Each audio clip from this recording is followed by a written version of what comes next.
الحمد لله نحمده ونستعينه ونستغفره ونؤمن به ونتوكل عليه ونعوذ بالله من شرور أنفسنا ومن سيئات أعمالنا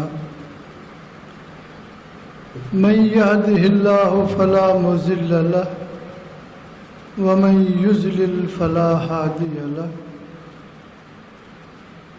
وأشهد أن لا إله إلا الله وحده لا شريك له وأشهد أن سيدنا ومولانا محمدا عبده ورسوله أما بعد فأعوذ بالله من الشيطان الرجيم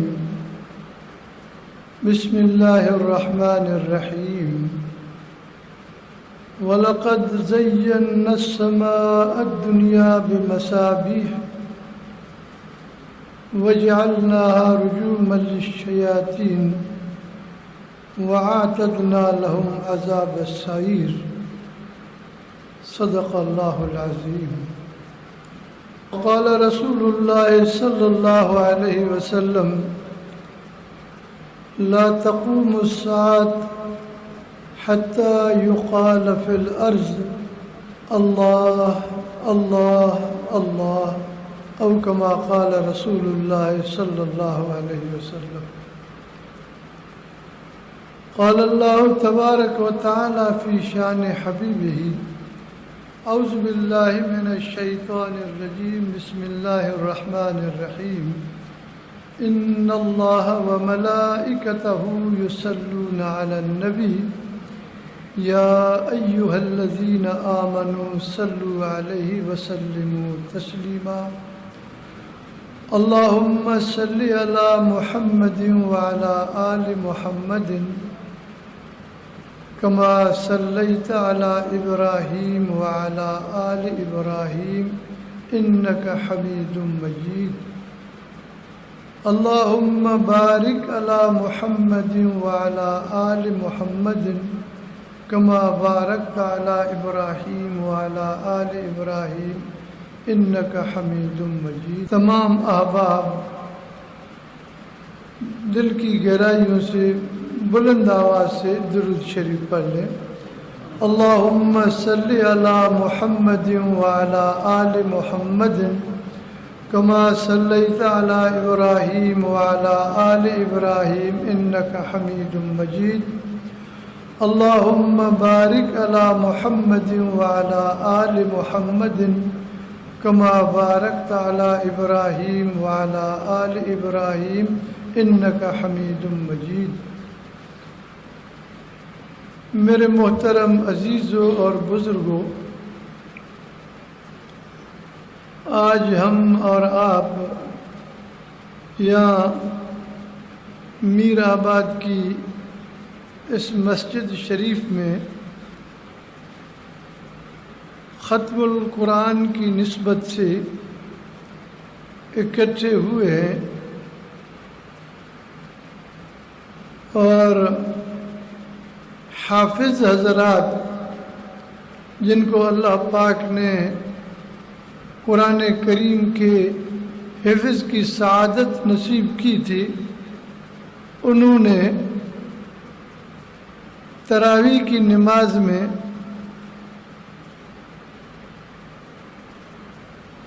رمضان شریف کے مہینے میں پہلی تراویح سے قرآن کریم کو سنانا شروع کیا اور آپ حضرات نے تراویح میں ان کی اقتداء میں ان کے پیچھے کھڑے ہو کر قرآن کریم کو سنا. یہ پہلی تاریخ سے یہ سلسلہ شروع ہوا اور الحمدللہ آج 26 تاریخ ہے. کون سی تاریخ ہے بھائی آج؟ ہاں وہاں پہ ہاں وہ چوغان کا ایک بند ہے نا، کئے وابن تو کئے آگا، بندہ وابن تو خدا آگا. تو تم وابن تو نہیں بنو بلکہ تم بھی آگاہ بنو. 26. تو آج 26 تاریخ کو الحمدللہ یہ سلسلہ جو ہے وہ اپنے تکمیل کو پہنچا اور قرآن پاک مکمل ہوا. تو اس سلسلے میں ہمارے ان احباب نے یہ پروگرام رکھا اور ہمیں بھی ان حضرات نے دعوت دی. تو حقیقت صحیح بات یہ ہے کہ اس دعائے خیر میں شرکت کی خاطر ہم بھی حاضر ہوئے ہیں کہ اللہ رب العالمین اس محفل مبارک کی وجہ سے اللہ تعالیٰ میرے اور آپ سب حضرات کے صغیرہ اور کبیرہ گناہوں کو معاف فرما دے، اور اللہ تعالیٰ میرا اور آپ کا دنیا اور آخرت میں بیڑا پار فرما دے. سب کو آمین.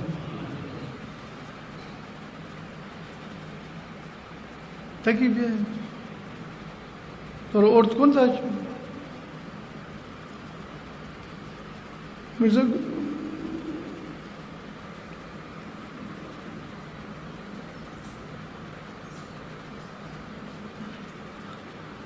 اصل بیان جو ہے،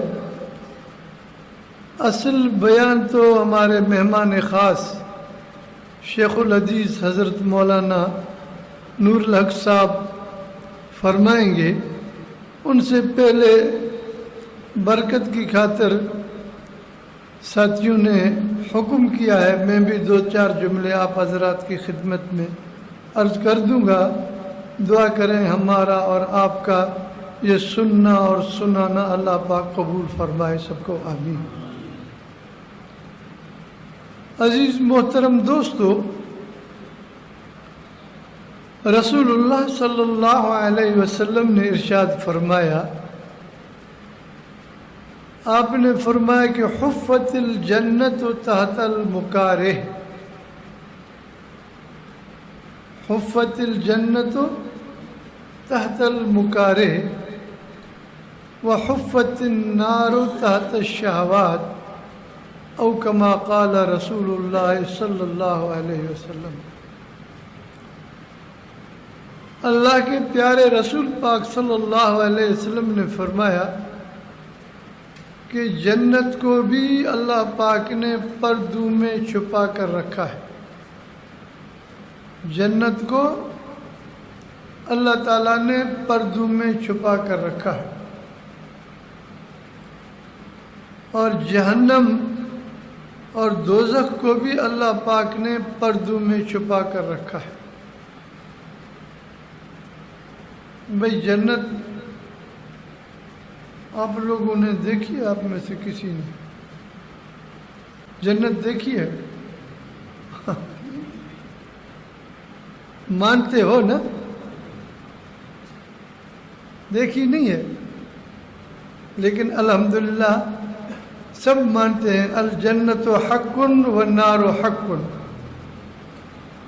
جنت کا جو نظام اللہ پاک نے بنایا ہے وہ بھی حق اور برحق اور سچ ہے، اور جہنم کا جو نظام اللہ پاک نے بنایا ہے وہ بھی برحق اور سچ ہے. جنت کیا ہے؟ جنت کیا ہے؟ حضرت شیخ سعدی رحمۃ اللہ علیہ بہت بڑے بزرگ گزرے ہیں، بڑے بزرگ. سعدی شیرازی، آپ حضرات نے نام سنا ہوگا ان کا. ان سے کسی نے پوچھا کہ شیخ حضرت جنت کیست؟ جنت چیست؟ تو اب آپ بلوچی سمجھ رہے ہو نا، کیست یا چیست یہ تقریباً ایک ہی معنی میں. عامر صاحب، کیست اور چیست یہ بلوچی اور فارسی میں تقریباً ایک ہی معنی. جنت کیا ہے؟ جنت چیست؟ جنت کیست؟ تو حضرت شیخ سعدی رحمۃ اللہ علیہ نے اپنے مخصوص انداز میں جواب فرمایا. اب جو حضرات بلوچی سمجھتے ہیں وہ ذرا غور کریں، باقی کے لیے تو ویسے اردو چل رہی ہے. حضرت شیخ رحمۃ اللہ علیہ نے فرمایا کہ جنت جائست. سمجھ رہے ہو؟ جنت جائست کہ دراں آزار نیست. جنت جائست. ماشاء صاحب کچھ سمجھ میں آ رہا ہے؟ کچھ سربت بھائی ہے ماشاء تھوڑا سا کر رہے ہیں نا، سمجھے نا؟ آواز آ رہا ہے نا آپ تک؟ ہاں، مجھے ان سب سے زیادہ فکر آپ کی ہے، اس لیے کہ تھوڑے سے بہرے ہیں نا. یہ بھی اللہ کی نعمت ہے. سننا سنانا یہ سب اللہ کی نعمتیں ہیں. جس سے اللہ تعالیٰ دنیا میں کوئی نعمت لیتے ہیں تو اللہ تعالیٰ آخرت میں اس سے اور بہترین اس کا بدلہ دیں گے. تو حضرت شیخ صاحب رحمۃ اللہ علیہ سے کسی نے فرمایا کہ جنت کیست؟ جنت کیا ہے؟ تو جواب میں فرمایا کہ جنت جائست کہ دراں آزار نیست کسے را با کسے کار نیست. جنت اللہ پاک کا مہمان خانہ ہے، اللہ رب العالمین کا مہمان خانہ ہے. اور کیسا مہمان خانہ کہ جتنے اللہ پاک بڑے ہیں، جتنے اللہ پاک عظیم ہیں، سب بولو اللہ اکبر. بولو بولو بولو اللہ اکبر، اللہ اکبر. اور یہ ہمارے آواز اللہ اکبر کی فرشتے ابھی ابھی آسمان تک پہنچا دیں. اللہ اکبر. سب بولو اللہ اکبر. اللہ سب سے بڑے ہیں، اللہ سب سے بڑے ہیں، بڑوں سے بڑے ہیں. اور جو بڑے ہیں تو بڑے کا مہمان خانہ بھی بڑا ہوگا. ہاں، جیسے اللہ پاک عظیم بچی تم لوگ اس طرح اور ادھر ہو جاؤ. ہاں شاباش شاباش. اللہ پاک عظیم ہے، اللہ پاک بڑے ہیں. تو بڑے اللہ پاک ہیں تو بڑے کا مہمانہ بھی بڑا ہوتا ہے. اللہ اکبر. جنت جائز کے درا آزار نیست کہ اس میں کسی قسم کی تکلیف نہیں ہے. آزار کی معنی بلوچی میں کیا بولتے ہیں آزار کو؟ تکلیف. جنت اللہ تعالیٰ کا مہمان خانہ ہے. جنت جائز کہ درا آزار نیست کسے را با کسے کار نیست. کسی کو کسی سے کوئی سروکار نہیں ہوگا. ہر ایک کو اللہ پاک وہ نعمتیں عطا فرمائیں گے، ہر ایک اللہ پاک کا وہ اعزاز و اکرام فرمائیں گے. ہر ایک کو اللہ پاک اتنا کچھ دیں گے کہ جس میں اتنا کچھ کہ فرمائے کہ مالا عین رات ولا اذن سمعت ولا خطر علی قلب بشر، کہ جو نہ دنیا میں تمہاری آنکھوں نے دیکھا ہوگا، نہ تمہارے کانوں نے سنا ہوگا، ولا خطر علی قلب بشر، کسی انسان کے دل میں ان نعمتوں کی سوچ بھی نہیں آئی ہوگی. اتنی نعمتیں اللہ پاک دیں گے. ہر ایک اپنی اپنی اللہ پاک کی دی ہوئی نعمتوں میں خوش ہوگا. کسی کو کسی سے کوئی سروکار نہیں. اور جہنم وہ اللہ تعالیٰ کا قید خانہ ہے. وہ کیا ہے؟ اللہ پاک کا قید خانہ ہے. اور جو بڑے اللہ پاک جتنے بڑے ہیں تو قید خانہ بھی اتنا ہی سخت ہوگا. اللہ اکبر. بڑا سخت قید خانہ. تم نے بڑے بڑے جیلوں کے نام سنے ہوں گے. ہاں، سینٹرل جیل کا نام سنا ہوگا، آپ نے مچھ جیل کا نام سنا ہوگا اور آپ نے بگرام جیل کا نام سنا ہوگا، گواتا نامو بے کا نام سنا ہوگا۔ بڑے بڑے خطرناک جیل ہیں اور بڑے بڑے خطرناک قسم کے ان میں قیدی ہوتے ہیں، اور اذیت اور تکلیف کے مختلف قسم کے اقسام سے ان قیدیوں کو تکلیف دی جاتی ہے۔ لیکن یہ دنیا داروں کے قید خانے ہیں، جہنم اللہ پاک کا قید خانہ ہے۔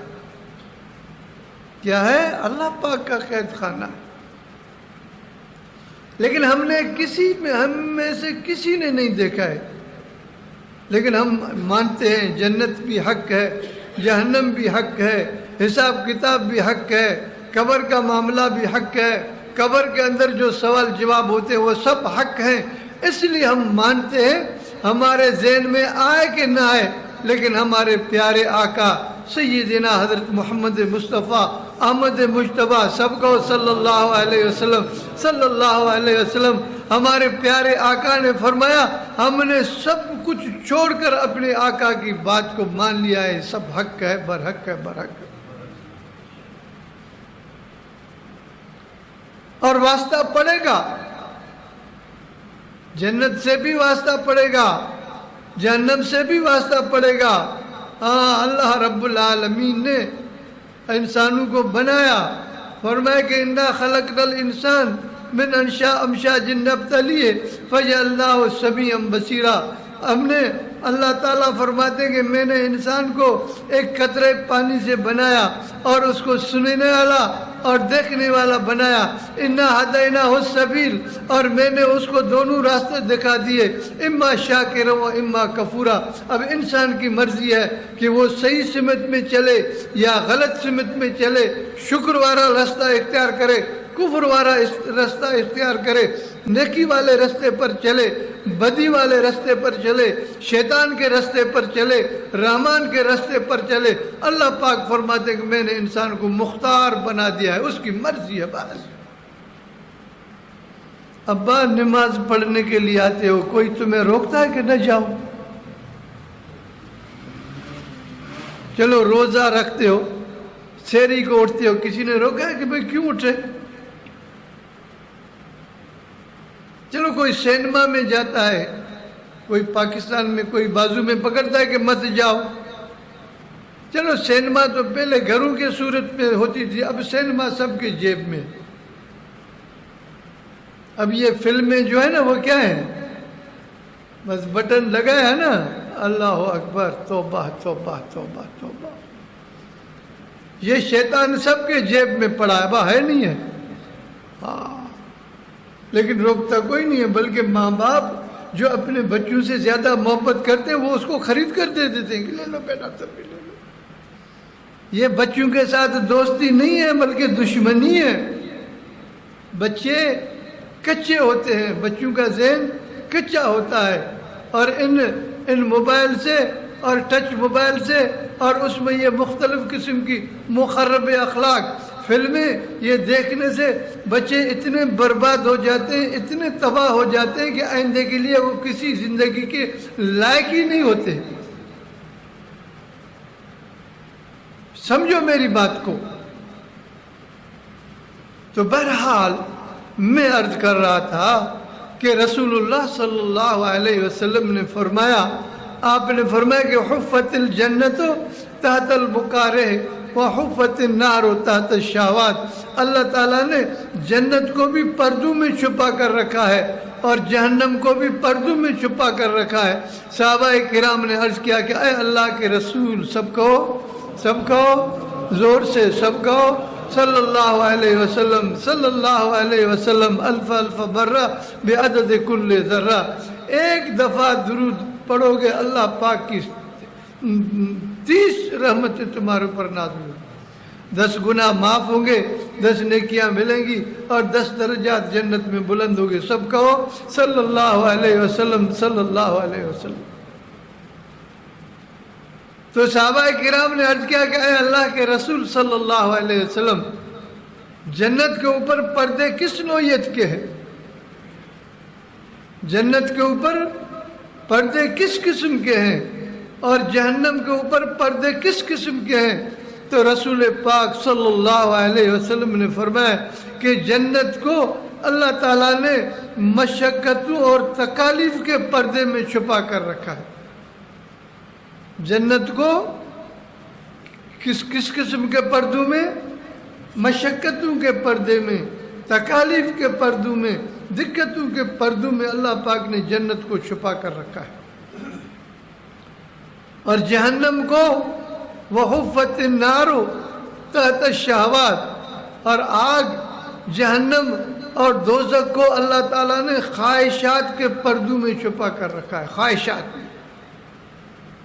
دنیا میں مشقتیں برداشت کرو، دقتیں برداشت کرو، دین کے خاطر، دینی احکامات پر عمل کرنے کی خاطر تھوڑی بہت تکلیف کرو، یہ تکلیفیں تمہیں سیدھی جنت میں پہنچائیں گی۔ اور دنیا میں اگر اپنی خواہشات کے مطابق چلے، اپنے منچاہی زندگی کے مطابق چلے، اللہ اور اللہ کے رسول پاک صلی اللہ علیہ وسلم کے احکامات کو پس پشت ڈال کر اپنی مرضی سے اگر تم چلے تو یہ خواہشات جو ہیں، یہ خواہشات انسان کو برباد کر کے جہنم میں پہنچا دیں گے۔ ابھی آپ حضرات نے رمضان المبارک میں حافظ حضرات کے پیچھے اقتداء میں تراویح کی نماز پڑھی، اور حافظ حضرات نے تمہیں قرآن پاک سنایا اور تم لوگوں نے سنا۔ آپ بتاؤ کہ قرآن پاک حفظ کرنا کوئی آسان کام ہے؟ کیا خیال ہے بھائی؟ اگر آسان ہوتا تو ہم سب حافظ ہو جاتے۔ 2 سال 3 سال 4 سال 5 سال تک استاد کے سامنے گھٹنے ٹیک کر اپنے آپ کو سب چیزوں سے کاٹ کر استاد کے سامنے جو ہے نا وہ بیٹھنا پڑتا ہے، اور استاد بھی بیچارہ پوری توجہ کرتا ہے کہ تاکہ بچہ جو ہے اس کی کوئی آیت مس نہ ہو جائے، اس کا قرآن پاک جو ہے وہ محفوظ ہو جائے۔ 2-3 سال کی مشقت کے بعد وہ بچہ اس قرآن کریم کو حفظ کرتا ہے، یاد کرتا ہے۔ میری طرف دیکھو بھائی، حفظ کرنے کے بعد پھر وہ اس کی دوبارہ گردان کرتا ہے۔ کیا کرتا بھائی؟ حافظ ہے آپ لوگ میں تو سب ہوں گے نا؟ پھر کیا کرتا ہے؟ گردان کرتا ہے۔ گردان کی معنی کہ پھر اس کو وہ دہرائی کرتا ہے، دہرائی۔ اب 3-4 سال تک حفظ مکمل کیا، اور 1 سال کے بعد گردان کی۔ یہ 5-4 سال یہ اس نے لگائے، محنت کی، مشقت کی، اس کے بعد آ کے مصلی پر قرآن سنایا، اور وہ بھی کس حالت میں کہ دن کو روزہ ہے، اور روزے میں پھر سارا دن جو ہے نا وہ قرآن پاک کو پڑھتے ہیں۔ 2 حافظ ہوتے ہیں عموماً، ایک کو سناتے ہیں 1 پارہ، پھر آ کر مصلی پہ کھڑے ہو جاتے ہیں۔ تو یہ مشقت ہے نہیں ہے؟ یہ مشقت ہے نہیں ہے؟ ہاں۔ پھر آپ حضرات جو مقتدی ہیں بیچارے، وہ دن کو روزہ رکھتے ہیں، اللہ اکبر، دن کو روزہ رکھتے ہیں، تو شام تک تو انسان کا بالکل پانی جو ہے نا وہ پورا ہو جاتا ہے۔ روزہ آسان ہے؟ آسان ہے؟ ہمارے بزرگ تھے حاجی عبداللہ برہ مرحوم، اللہ انہیں جنت میں جگہ نصیب فرمائے، بہت نیک انسان تھے، بہت زبردست انسان تھے، بہت بہترین۔ آخر عمر میں تو وہ بہت ہی نیک ہو چکے۔ انہوں نے ایک مرتبہ شام کا وقت تھا، ظہر کی نماز کے بعد جامع مسجد سے باہر نکلے، تو اس نے کہا کہ مولوی صاحب یہ لوگ کہتے ہیں کہ روزے میں کچھ نہیں ہے، روزے میں کچھ نہیں ہے، یہ لوگ جو ہے نا یہ سب بکواس کرتے ہیں۔ کیا بولا؟ کہ یہ جو کہتے ہیں کہ روزے میں کچھ نہیں، یہ بکواس کرتے ہیں۔ روزے میں بہت کچھ ہے۔ روزہ انسان کے پاؤں کے ناخن سے لے کر سر کے بال تک پورے انسان کے نظام کو جو ہے نا وہ بدل دیتا ہے۔ یہ اور بات ہے کہ اللہ پاک کی اللہ پاک کی توفیق ہوتی ہے، اللہ پاک توفیق دیتے ہیں، انسان روزہ رکھتا ہے، لیکن روزہ آسان عمل نہیں۔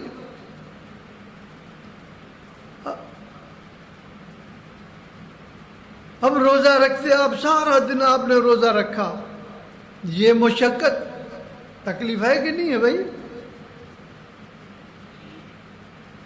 پھر افطاری کیا تو افطاری کرنے کے بعد اور بھی 15-20 منٹ آدھے گھنٹے کے لیے انسان نڈال ہو جاتا ہے۔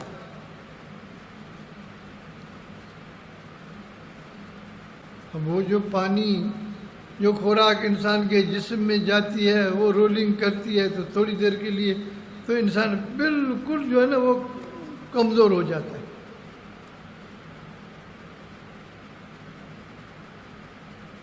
اب پھر آئے آپ مسجد میں تو پہلے عشاء کی نماز، بھائی کتنی رکعتیں ہیں عشاء کی نماز میں؟ کتنی رکعتیں ہیں عشاء کی نماز میں؟ اور سنت نوافل سب ملا کر فرض وتر کتنی رکعتیں ہیں؟ ہاں ہم تو بڑوں سے سنتے تھے 19 رکعتیں ہیں۔ کتنی ہیں؟ پڑھے ہم کتنی بھی، لیکن ہیں کتنی ہیں؟ 2 رکعت نفل اور 4 رکعت سنت، کتنے ہو گئے؟ اور 4 رکعت فرض کتنے ہو گئے؟ ہاں اس کے بعد پھر 2 رکعت سنت، پھر 2 رکعت نفل اور 3 رکعت وتر، کتنے؟ اور آخر میں 2 رکعت 19 رکعتیں تو وہ ہو گئی۔ اور پھر اس کے ساتھ تراویح کی کتنی رکعتیں بھائی؟ ہاں پکی بات ہے، ہماری جامع مسجد میں کچھ احباب ایسے ہیں جو 8 رکعت کے بعد پھر رفع چکر ہو جاتے، نکل جاتے۔ اور بہت سارے ہمارے ایک جان پہچان والے دوست ہیں، مجھ سے تو اس نے نہیں کہا، باقی دوسروں کو کہا کہ بھئی تراویح کی 8 رکعتیں، بھئی کیوں؟ کہتے کہ دبئی میں 8 رکعتیں پڑھتے۔ میں نے کہا خانہ خراب، دین مکے اور مدینے میں نازل ہوا ہے، دبئی میں تو نازل نہیں ہوا ہے۔ دبئی والے چیری شیخوں کی بات تھوڑی ہمارے لیے دلیل رکھتی ہے۔ تو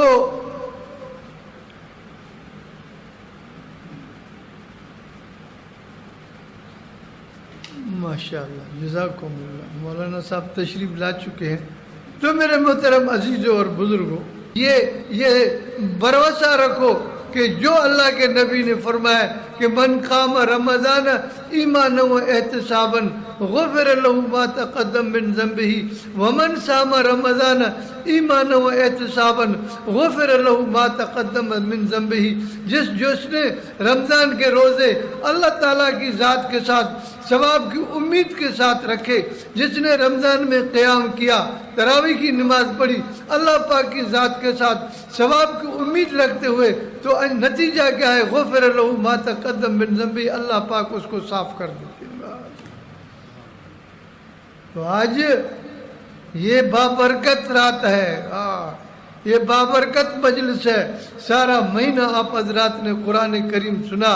یہ حافظ حضرات، یہ حافظ میں نے ڈام میں بھی کہا تھا کہ یہ حافظ حضرات، یہ حافظ محسن ہے، انسانیت کے محسن ہے۔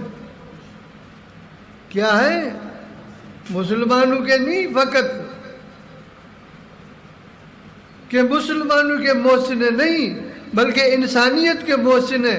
اس لیے کہ اللہ کے رسول صلی اللہ علیہ وسلم نے فرمایا کہ جب تک قرآن کریم کی آواز زمین سے آسمان تک جائے گی، اس وقت تک اللہ تعالیٰ اس دنیا کو برقرار رکھیں گے۔ یہ دنیا باقی رہے گی تو یہ حافظ حضرات، یہ قرآن پاک پڑھتے ہیں، یہ مکاتب، یہ مدارس، یہ علماء، یہ حفاظ، یہ دینی ادارے، یہ سمجھو کہ انسانیت کے محافظ ہیں، انسانیت کے محسن ہیں۔ یہ ہمارے جو حکمران، یہ بیوقوف قسم کے، یہ بدعقل قسم کے لوگ، یہ مدارس کے پیچھے پڑے ہیں، علماء کے پیچھے پڑے ہیں، قرآن والوں کے پیچھے پڑے ہیں۔ خدا کی قسم کھا کر میں اعتماد کے ساتھ کہتا ہوں کہ اللہ کے نبی کے جو فرمان ہیں، فرامین کے، سامنے رکھ کر کہتے ہیں کہ جس دن قرآن پاک کی تعلیم بند ہوگی وہ دن اس دنیا کا آخری دن ہوگا۔ پھر یہ جو حکمران یہ جو اللہ تعالی کر رہے ہیں، یہ عیاشیاں کر رہے ہیں، ارے خانہ خراب، تمہارے اللہ تعالی کے لیے بھی حافظ ہونے چاہیے۔ یہ دنیا رہے تب تم یہ اللہ تعالی کرو گے، تب تم یہ چونچلے بازیاں کرو گے۔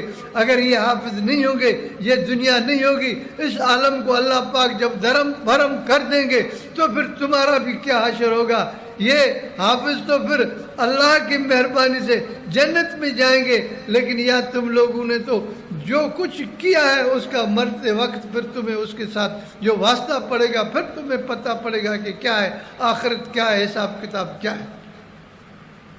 تو یہ حافظ حضرات یہ انسانیت کے محسن ہیں، یہ یہودیوں کے بھی محسن ہیں، یہ عیسائیوں کے بھی محسن ہیں، یہ ہندو چوڑے چمار کے بھی محسن ہیں، یہ امت محمد کے جتنے افراد ہیں ان کے بھی محسن ہیں، یہ ہمارے حکمرانوں کے لیے بھی محسن ہیں۔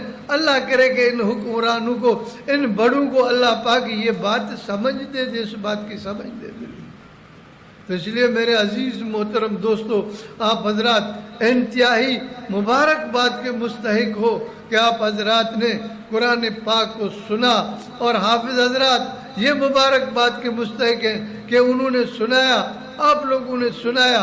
اللہ رب العالمین کی بارگاہ عالیہ میں دعا ہے کہ اللہ رب العالمین اس عمل کو جو ہمارے حال کے مطابق ہوا ہے اللہ پاک اس کو قبول فرمائے، اور اس میں اگر کوئی چھوٹی موٹی غلطیاں ہوئی ہیں، انسان سے ہو جاتی ہیں، روزوں میں بھی کبھی غلطی ہو جاتی ہے، نمازوں میں بھی کبھی خطا ہو جاتی ہے، قرآن پاک کے سنانے میں کوئی الفاظ کوئی آیت آگے پیچھے ہو جاتی ہے، اللہ رب العالمین کی بارگاہ سے التجا ہے کہ اللہ پاک ہماری ان کوتاہیوں کو نہ دیکھے، اللہ پاک اپنے رحم و کرم کا اور اپنے شان کریمی کا معاملہ فرمائے، ان اعمال کو اللہ پاک قبول فرمائے۔ اللہ رب العالمین اس محفل اور مجلس کو اور اس سلسلے کو تا دیر سلامت اور باقی فرمائے، اور قیامت تک یہ سلسلہ جاری رہے، اور سبب کے طور پر اللہ تعالیٰ آپ لوگوں کو قبول فرمائے۔ بس میری دعا ہے بمحفل شمع تاباں در گلستہ رنگ و بو باشی، الہی ہر کو یا باشی باہر آبرو باشی، وآخر دعوان الحمدللہ رب العالمین۔ اللہ بخش صاحب جو اپنے مخصوص انداز میں آپ لوگوں سے مخاطب ہو رہی، اب قبل اس کے کہ میں اپنے معزز آنے والے مہمان کو دعوت دوں کہ آج کے اس عظیم الشان پروگرام میں ہمارے مدرسہ دارالارقم کے حفظ قرآن ختم کرنے والے حافظ محمد عادل صاحب کی دستار بندی فرمائیں۔ اس سے پہلے ایک مرتبہ پھر میں نعت اور نظم کے لیے دعوت دے رہا ہوں محترم جناب طالب علم امان اللہ صاحب کو کہ وہ آئے ایک نعت اور نظم پیش فرمائے۔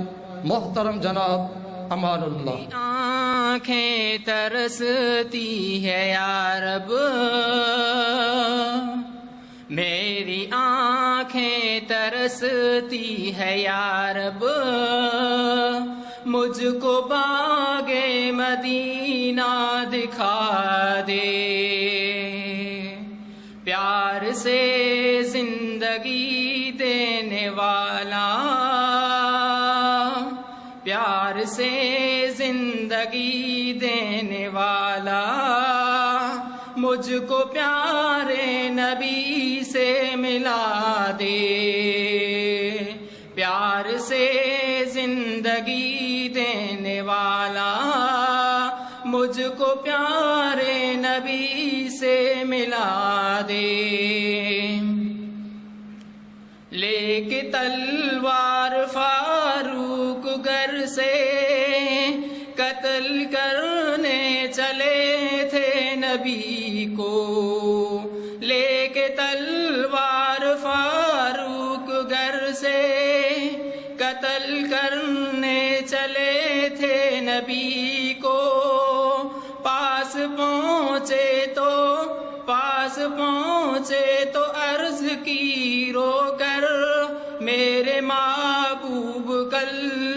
پڑھا لے کے تلوار فاروق گھر سے، لے کے تلوار فاروق گھر سے، قتل کرنے چلے تھے نبی کو، پاس پہنچے تو عرض کی رو کر، میرے محبوب کلمہ پڑھا لے، تن پہ کھا کھا کے ظالم کے کوڑے، تن پہ کھا کھا کے ظالم کے کوڑے، ہنس کے بولے بلال حبشی، میں نہ چھوڑوں گا دامن نبی کا، میں نہ چھوڑوں گا دامن نبی کا، اے حیا چاہے کتنی سزا دے، میری آنکھیں ترستی ہے یا رب، مجھ کو باغ مدینہ دکھا دے۔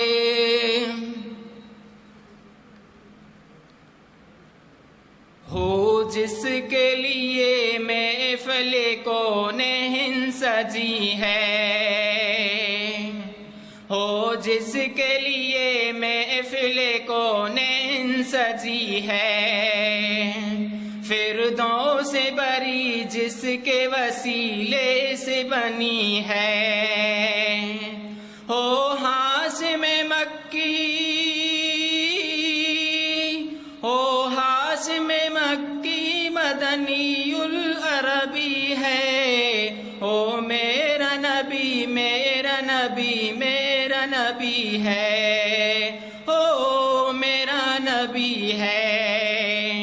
اللہ کا فرمان علم نشرح لک صدرک منصوب ہے ورفعنا لک صدرک، جس ذات کا قرآن، جس ذات کا قرآن میں بھی ذکر چلی ہے، او میرا نبی میرا نبی میرا نبی ہے، او میرا نبی ہے۔ احمد ہے محمد ہے وہی ختم رسل ہے، احمد ہے محمد ہے وہی ختم رسل ہے، مخدوم مربی ہے وہی والی کل ہے، اس پر ہی نظر، اس پر ہی نظر سارے زمانے کی لگی ہے، او میرا نبی میرا نبی میرا نبی ہے۔ مزمل و یاسین و مدثر طٰہٰ، مزمل و یاسین و مدثر طٰہٰ، کیا کیا نہیں القاب سے مولا نے پکارا، کیا شان ہے اس کی جو امی لقبی ہے، او میرا نبی میرا نبی میرا نبی ہے، او ذات کے مظہر جو لولا کلمہ ہے، جو صاحب رفرف شب معراج ہوا ہے، او میرا نبی میرا نبی میرا نبی ہے، او میرا نبی ہے۔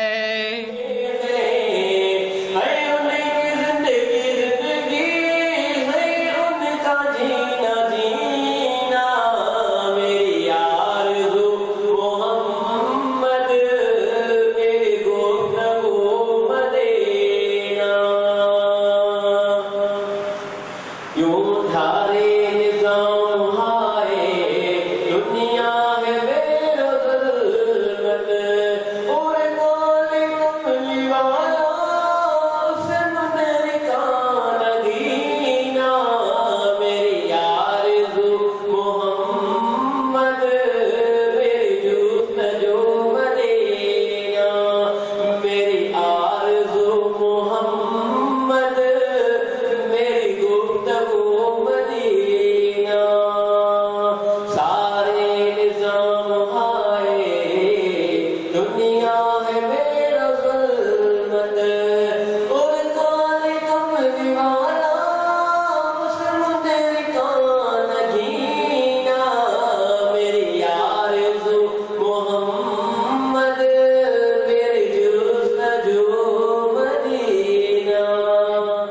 ایک مرتبہ میں اپنے ان دوست اور احباب سے درخواست کروں گا جو اپنے تقاضوں سے فارغ ہو چکے ہیں، برائے کرم مسجد کے اندر تشریف لے آئیں۔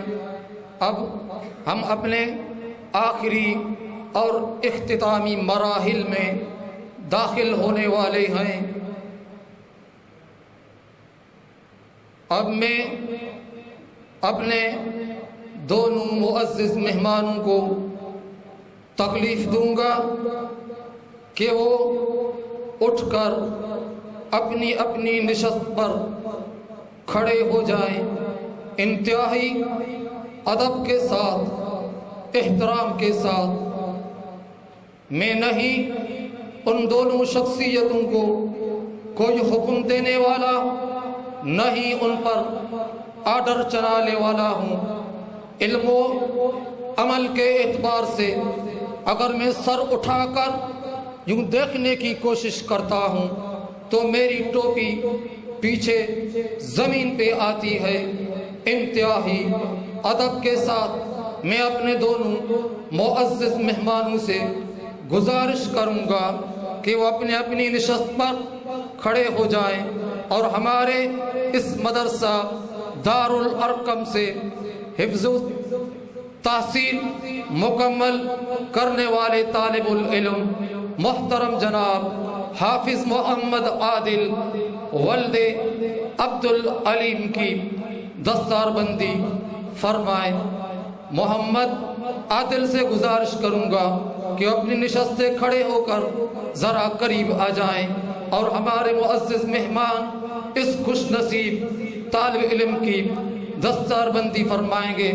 اس پروگرام میں جتنے بھی شریک ہوئے ہیں لوگ، میں ان تمام کا شکریہ ادا کرتا ہوں۔ او میرا نبی میرا نبی میرا نبی ہے، او میرا نبی ہے۔ اللہ کا فرمان علم نشرح لک صدرک منصوب ہے ورفعنا لک صدرک۔ جس ذات کا قرآن میں بھی ذکر چلی ہے، او میرا نبی میرا نبی عظیم میرا الشان نبی۔ جتنے احباب نے شرکت فرمائی ہے، دل کے گہرائیوں سے میرے پاس کوئی الفاظ اور جملے نہیں ہیں کہ جن جملوں پر بنیاد رکھ کر میں اپنے معزز مہمانوں کا شکریہ ادا کروں۔ بالخصوص اس پروگرام کے اندر میرے محترم برادر کبیر محترم جناب حافظ سائیں محمد ہاشم صاحب کا انتہائی مشکور و ممنون ہوں۔ جب سے اس پروگرام کی تاریخ ہم طے کر چکے تھے، اس وقت سے لے کر آج تک سائیں محمد ہاشم صاحب برابر میرے ساتھ رابطے میں رہے اور ہر وقت مجھ سے پوچھتے رہے۔ میرے پاس اس معزز شخصیت کے لیے کوئی الفاظ نہیں ہیں کہ سائیں محمد ہاشم صاحب کا کن الفاظ کے ساتھ میں شکر ادا کروں۔ اور اس پروگرام کے اندر جتنے ہمارے معزز مہمان آئے ہیں، میں اہلیان میر آباد کی طرف سے، خصوصاً ہمارے میر اکبر کی طرف سے، میر رحمت اللہ کی طرف سے، محترم جناب ماسٹر حسین خان کی طرف سے، تمام کی طرف سے اس معزز اور شاندار محفل اور مجلس میں شرکت کرنے والے معزز مہمانوں کا شکریہ ادا کرتا ہوں۔ دعا گو ہوں کہ اللہ تعالیٰ آپ لوگوں کی عزت، آپ لوگوں کے مال اور آپ لوگوں کی اولاد میں مزید ترقی عطا فرمائے۔ خصوصاً محترم جناب استاذ العلماء، استاذ محترم شیخ الحدیث امیر جمعیت علماء اسلام ضلع جنوبی حضرت مولانا سائیں نور الحق صاحب کا کہ رمضان کا مہینہ ہے، رمضان کے مہینے میں کوئی بھی بندہ اپنے گھر سے نکل کر 2 کلومیٹر تک سفر کرنے کے لیے تیار نہیں ہوا کرتا، لیکن ہمارے معزز مہمان نے ہمارے اوپر انتہائی شفقت اور احسان کرتے ہوئے اس ماہ رمضان المبارک میں گھر سے نکل کر یہاں تک پہنچ کر یہ بتا دیا اور ثابت کر دیا کہ دین کا کام جس ملک کے اندر ہو یا دین کا کام جس علاقے کے اندر ہو، چاہے اس علاقے کے اندر کوئی سفر نہ کرتی ہو، لیکن انشاءاللہ دین کا کام سامنے رکھتے ہوئے ہم ہر رکاوٹ کو توڑ کر، ہم ہر دشمن کا منہ موڑ کر آپ لوگوں تک پہنچ جائیں گے بلا کسی تاخیر کے، بغیر کسی جملے کے۔ میں دعوت خطاب دے رہا ہوں استاذ العلماء، استاذ محترم، شیخ الحدیث، امیر جمعیت علماء اسلام ضلع جنوبی حضرت مولانا سائیں نور الحق صاحب کو کہ اپنی نشست سے اٹھ کر مائک پر آئے اور اپنے مخصوص انداز میں اس بابرکت مجلس سے مخاطب ہوں۔ تشریف لا رہے ہیں حضرت مولانا سائیں نور الحق صاحب، انتہائی ادب کے ساتھ دونوں ہاتھ اٹھا کر سائیں کا نعرے تکبیر اللہ اکبر کی گونج میں استقبال ضرور کریں گے۔ نعرے تکبیر، نعرے تکبیر، نعرے تکبیر، عظمت قرآن، عظمت قرآن، عظمت مصطفیٰ، نعرے تکبیر۔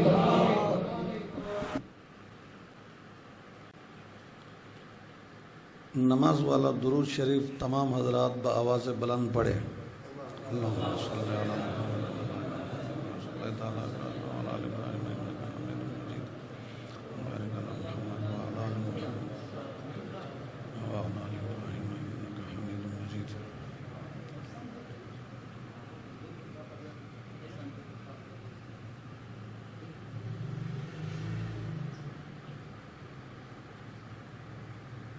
الحمد للہ رب العالمین، والصلاة والسلام علی خاتم الانبیاء والمرسلین وعلی آلہ واصحابہ اجمعین، اما بعد فاعوذ باللہ من الشیطان الرجیم، بسم اللہ الرحمن الرحیم۔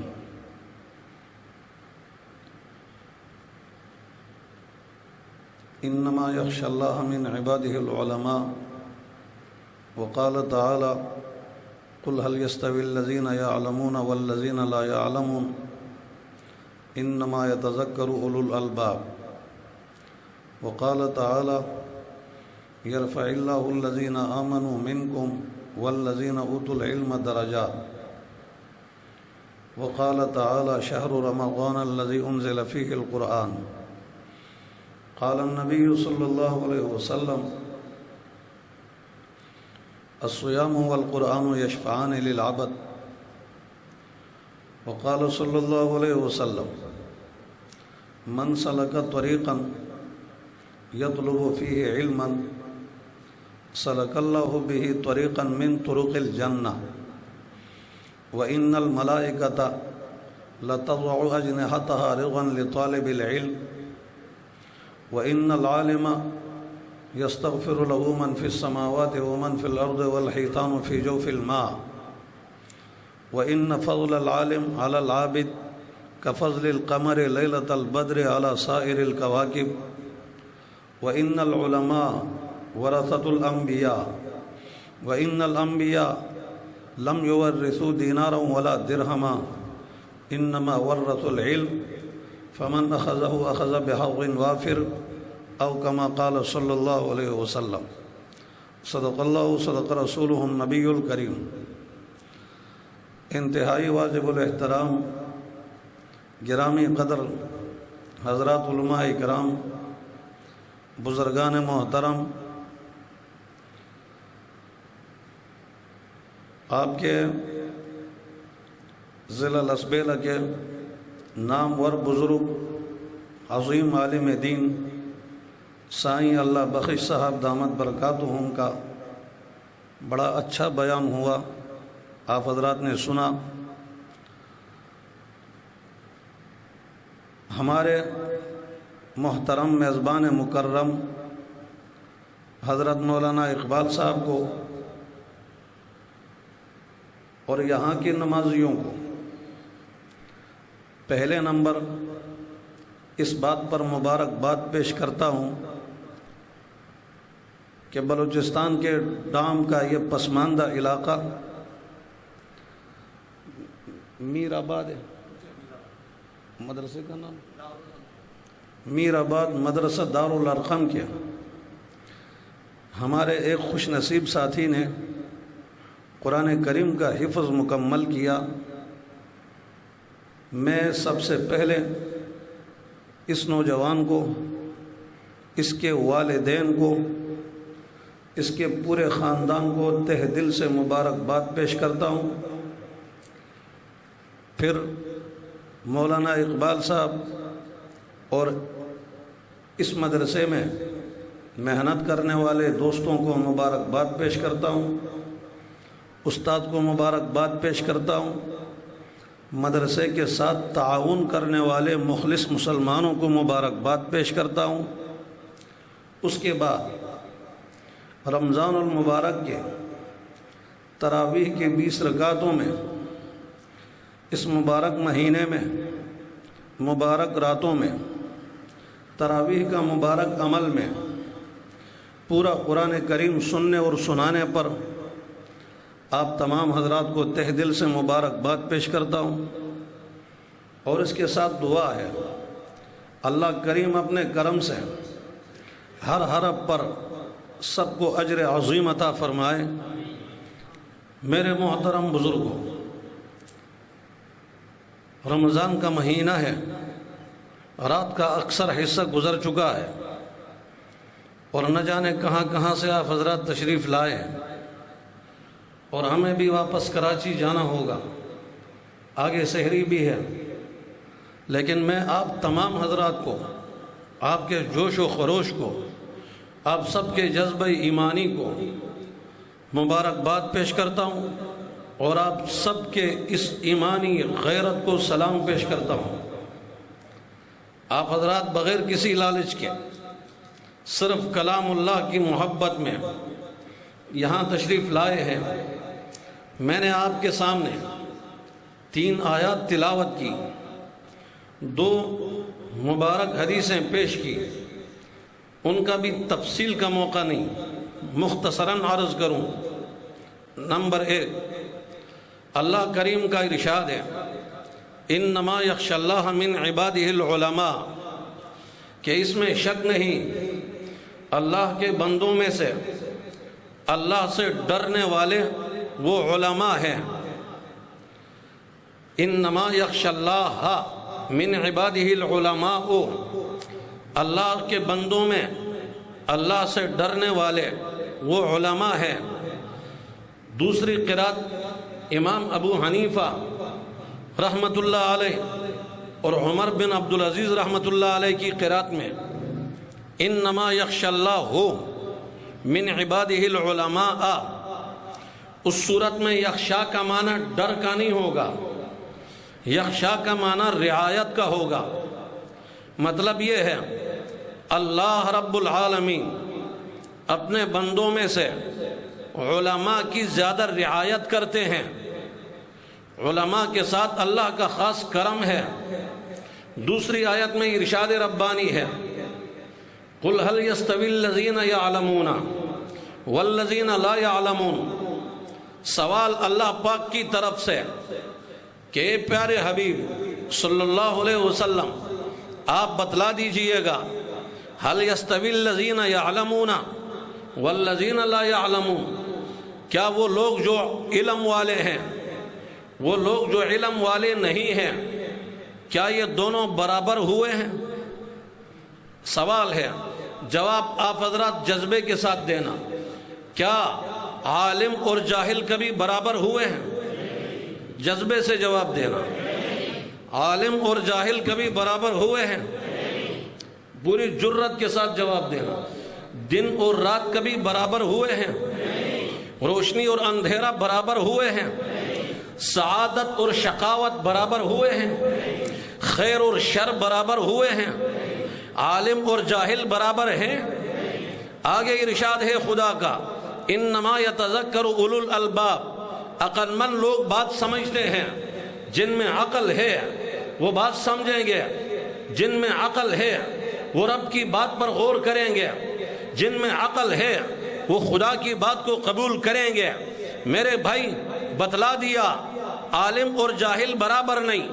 تیسری آیت میں ارشاد ہے یرفع اللہ الذین آمنوا منکم والذین اوتوا العلم درجات، یقینی بات ہے کہ اللہ کریم بہت سارے مسلمانوں کو بھی بڑا مقام عطا کرتے ہیں، اس میں شک نہیں۔ جیسے سائیں کا خطاب آپ نے سنا، دلائل کے ساتھ سنا، اس میں شک نہیں کہ مسلم کی روایت ہے اقرب ما یکون العبد من ربہ وہو ساجد، بندہ اللہ کا سب سے قریب سجدے کی حالت میں ہوتا ہے۔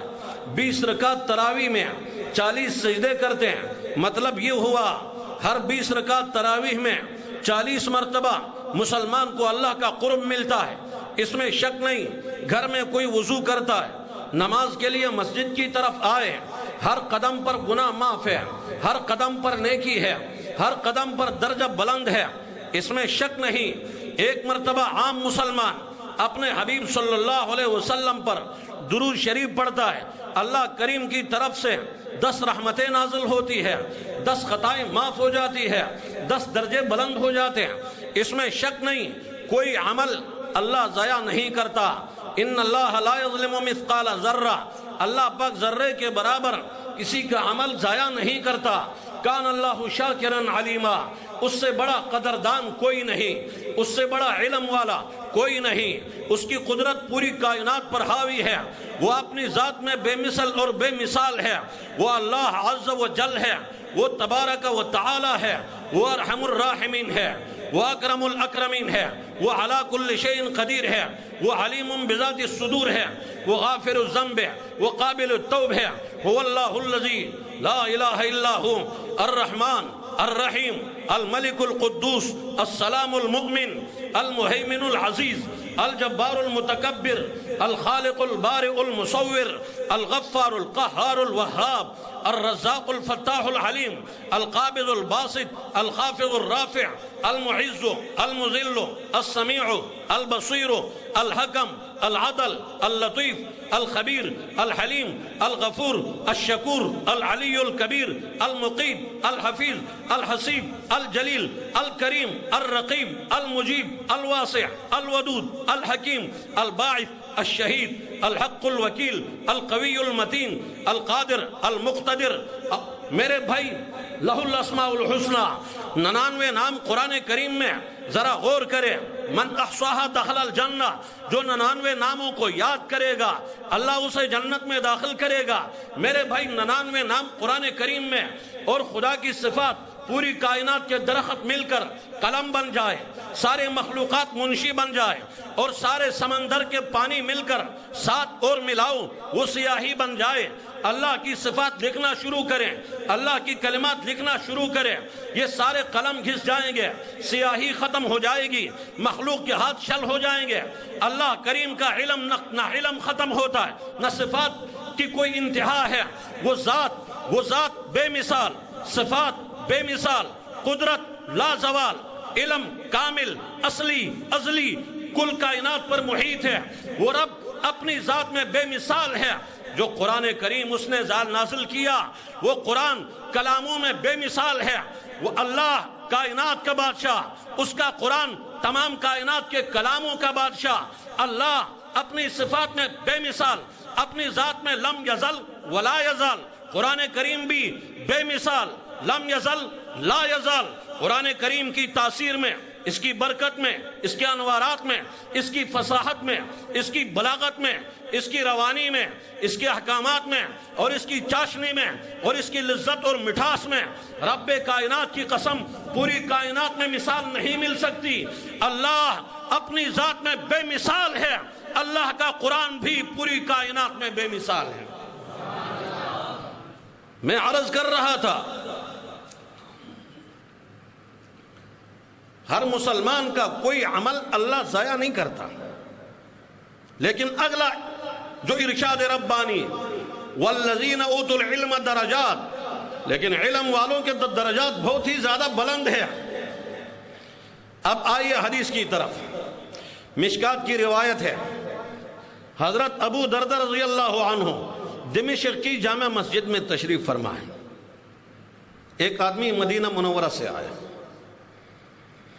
1 مہینے کا سفر اس دور کے مطابق کر کے پہنچا۔ عرض کیا مجھے معلوم ہوا ہے کہ آپ ایک حدیث بیان کرتے ہیں پیارے پیغمبر صلی اللہ علیہ وسلم سے ڈائریکٹ آپ نے سنی ہے، وہ حدیث میں آپ سے سننے کے لیے آیا ہوں، اس کے علاوہ میرا کوئی کام نہیں، صرف ایک حدیث سننے کے لیے آیا ہوں۔ حضرت ابو دردہ رضی اللہ عنہ نے فرمایا سمعت رسول اللہ صلی اللہ علیہ وسلم، محبت سے کہو صلی اللہ علیہ وسلم، جذبے سے کہو صلی اللہ علیہ وسلم، اور جذبے سے کہو صلی اللہ علیہ وسلم۔ فرمایا کہ میں نے سنا آپ نے ارشاد فرمایا من سلک طریقا، جو بندہ اس راستے پر چلا یطلب فیہ علما، جس میں علم طلب کرتا ہے، علم آسمانی، علم قرآن، علم حدیث، علم دین، اس کا جو طالب بنا سلک اللہ بہ طریقا من طرق الجنہ، اللہ اس بندے کو اس علم کے راستے کی برکت سے جنت کے راستے پر چلاتا ہے۔ کس راستے پر چلاتا ہے؟ مسئلہ واضح ہوا، قرآن اور حدیث علم دین کا راستہ جنت کا راستہ ہے۔ کس کا راستہ ہے بھائی؟ علم دین کا راستہ کس کا راستہ ہے؟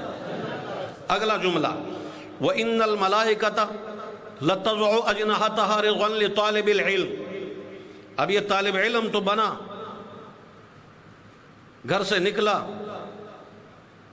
قرآن کا حدیث کا طالب بن کر چل پڑا،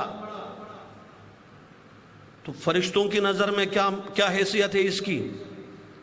فرمایا کہ اللہ کے نورانی فرشتے اس طالب علم کے قدموں کے نیچے نورانی پر بچھاتے ہیں۔ آپ اندازہ کریں کیا حیثیت ہے۔ نمبر 3، تیسرا جملہ، یہ طالب محنت کر کے عالم بنا، پھر کیا ہوا؟ فرمایا کہ ان العالم وان العالم یستغفر له من فی السماوات ومن فی الارض والحیتان فی جوف الماء۔ عالم کے لیے آسمان کی مخلوقات، زمین کی مخلوقات، سمندر کی مخلوقات، یہ سارے کے سارے عالم کے لیے استغفار کرتے ہیں۔ عالم کے لیے کیا کرتے ہیں بھائی؟ حضرت نے بتا دیا نا کہ یہ حفاظ، یہ قراء، یہ علماء انسانیت کے محسن ہیں۔ اس کی دلیل عرض کر رہا ہوں، اس حدیث کی شرح میں ملا علی قاری رحمت اللہ علیہ فرماتے ہیں یہ ساری مخلوقات، سمندر کی مچھلیوں تک، دوسری روایت میں بلوں میں چونٹیوں تک، یہ سب کے سب عالم کے لیے استغفار کیوں کرتے ہیں؟ سوال ہے کیوں استغفار کرتے ہیں؟ ملا علی قاری رحمہ اللہ فرماتے ہیں بہم یمطرون و بہم یرزقون، ان علماء کی برکت سے اللہ بارشوں کا انتظام کرتا ہے، ان علماء کی برکت سے کائنات کا نظام چل رہا ہے، ان علماء کی برکت سے جانوروں کو روزی مل رہی ہے، تب تو جانور بھی علماء کے لیے استغفار کرتے۔ 3 باتیں ہوئی، پہلا نمبر اللہ رعایت کرتا ہے، دوسرے نمبر فرشتے اکرام کرتے ہیں، تیسرے نمبر ساری مخلوقات یہاں تک کہ جانور بھی ان کی قدر کر رہے ہیں۔ اگلا جملہ سنو، عالم کے بارے میں اور کیا بات، یہی ایک حدیث ہے، فرمایا وَإِنَّ فَضْلَ الْعَالِمِ عَلَى الْعَابِدِ كَفَضْلِ الْقَمَرِ لَيْلَةَ الْبَدْرِ عَلَى سَائِرِ الْكَوَاكِبِ۔ ایک عالم کی فضیلت عابد پر ایسی ہے جس طرح 14ویں رات کا چاند کی فضیلت آسمان کے ستاروں پر۔ عابد پر، فاسق فاجر کی بات نہیں، نیک متقی پرہیزگار مسلمان ایک طرف، عالم ایک طرف، ان میں کون افضل ہے؟ فرمایا کہ جس طرح 14ویں رات کا چاند ہے، عالم کی مثال 14ویں رات کا چاند کی مثال، اور یہ عبادت گزار کی مثال ستاروں کی۔ میرے بھائی عالم کی اتنی بڑی فضیلت، یہ کیوں؟ اگلا جملہ فرمایا کہ ان العلماء ورثۃ الانبیاء، علماء تو انبیاء کے وارث ہیں۔ علماء کس کے وارث ہیں؟ گرج کر بولو، کس کے وارث ہیں؟ فرمایا ان العلماء وان الانبیاء لم یورثوا دینارا ولا درہما، انبیاء میراث میں دینار درہم پیسے مال دولت چھوڑ کر نہیں جاتے، انما ورثوا العلم، میراث میں علم چھوڑ کر جاتے ہیں۔ من اخذہ اخذ بحظ وافر، جس نے اس علم میں سے لیا اس نے بہت بڑا ذخیرہ اپنے لیے جمع کیا۔ اب اس کا مقابلہ جاہل کہاں سے کر سکے گا؟ ایک تو یہ مسئلہ واضح ہوا کہ علماء انبیاء کے وارث ہیں۔ مصلی پر نماز پڑھانا پیغمبر سے میراث میں ہمیں ملا ہے، بچوں کو قرآن پڑھانا، بڑوں کا نکاح پڑھانا، مر جائے جنازہ پڑھانا، یہ سب ہمیں میراث میں ملا ہے۔ حرام حلال کا مسئلہ بتانا میراث میں ملا ہے۔ حق کو حق بولنا، باطل کو باطل کہنا میراث میں ملا ہے۔ امامت صغرا، مسجد میں نماز پڑھانا، چھوٹی امامت پیغمبر سے ہمیں میراث میں، اور بڑی امامت نظام حکومت چلانا یہ ہمیں پیغمبر سے میراث میں ملا ہے۔ کچھ لوگ کہتے ہیں علماء کا سیاست سے کیا کام؟ یہ قادیانیوں کی بات ہے، مسلمانوں کی بات نہیں۔ میں آؤ بتا دوں تم کو، سب سے پہلے قرآن کریم کو دیکھیں، پہلا پارہ ہے، کائنات میں آنے والا پہلا انسان کے بارے میں اللہ کریم کا ارشاد ہے، انی جاعل فی الارض خلیفہ، فرشتوں سے فرمایا تھا میں زمین پر اپنا خلیفہ بھیجنے والا ہوں، زمین پر خلیفہ ہوگا۔ یہ سیاست نہیں تو اور کیا ہے؟ زمین پر نیابت کرے گا خدا کی۔ آدم علیہ السلام ابو البشر، پہلا پیغمبر، پوری انسانیت کا باپ دنیا میں آئے، خلیفہ بن کر آئے۔ آگے اور انبیاء کا حال بھی ذرا دیکھے، یا داؤد انا جعلناک خلیفۃ فی الارض، اور سلیمان کا تخت کون نہیں جانتا؟ تخت سلیمانی، بخاری کی روایت میں کانت بنو اسرائیل تسوسہم الانبیاء، بنی اسرائیل کے انبیاء سیاست کیا کرتے تھے۔ علماء کو سیاست میراث میں ملی ہے میرے بھائی، علماء اپنی طرف سے نہیں بولتے۔ اور اس کے بعد ہمارے پیارے نبی صلی اللہ علیہ وسلم، آپ نے مدینے کی ریاست کی بنیاد رکھ کر اسلامی نظام کو نافذ کیا۔ آپ علیہ السلام کی مسجد پر ہم غور کریں، آپ علیہ السلام کی مسجد میں جہاں آپ لوگوں کو 5 وقت نماز پڑھاتے ہیں، آپ امام نظر آئے، اس میں شک نہیں، قیامت تک کے لیے اماموں کے لیے رحمت ہے، نبی پاک کا طریقہ ہے۔ آپ علیہ السلام کوئی مسلمان فوت ہوتا اس کا جنازہ پڑھاتے، ہر مسلمان کے لیے رحمت ہے، علماء کے لیے خاص کر رحمت کہ یہ پیغمبر سے میراث میں جنازہ پڑھانا ہمیں نصیب ہوا۔ کوئی بیمار ہوتا ہے پیغمبر اس کی عیادت کرتے ہیں، ہم بھی قیامت تک عیادت کریں گے۔ پیارے نبی کا طریقہ ہے جو ہمارے لیے رحمت ہے۔ میرے بھائی، ہمارے پیارے پیغمبر لوگوں کو دعوت دیتے ہیں، قیامت تک دعوت دینے والوں کے لیے نبی کا یہ طریقہ رحمت ہے۔ ہمارے پیارے پیغمبر نے مدنی دور میں 27 غزوات کیے ہیں، 56 سرایا صحابہ کے لشکروں کو بھیجا۔ دنیا میں جہاد کا عظیم عمل اگر زندہ ہے، یہ پیارے پیغمبر کی عظیم سنت ہے۔ پیارے نبی سے میراث میں مسلمانوں کو یہ عظیم عمل ملا ہے جو کفر کا ایک علاج ہے، جسے الجہاد کہا جاتا ہے۔ حضرات صحابہ فرمایا کرتے تھے، نحن الذین بایعوا محمدا علی الجہاد ما بقینا ابدا، ہم وہ لوگ ہیں جنہوں نے محمد کے ہاتھ پر بیعت کی ہے، جب تک زندہ ہیں جہاد کرتے رہیں گے۔ چنانچہ 1,24,000 صحابہ میں 50,000 صحابہ شہید ہوئے ہیں۔ ان کے خون کی برکت سے آج بلوچستان کے مدرسے بنے ہوئے ہیں، ان کے خون کی برکت سے ہندوستان میں دارالعلوم دیوبند قائم ہوا ہے، ان کے خون کی برکت سے 4 دانگ عالم میں تبلیغی جماعت کا کام چل رہا ہے، اور انہی کے خون کی برکت سے آج قائد جمعیت پارلیمنٹ میں گرجتا ہے۔ ہر آنے والا باطل حکمران کے سامنے وہ سد سکندر بن کر اور ان کا ہر منصوبے کو ناکام کر دیتا ہے۔ یہ ہمارے پیارے پیغمبر صلی اللہ علیہ وسلم کی رحمت اور سنت میں ملا ہے۔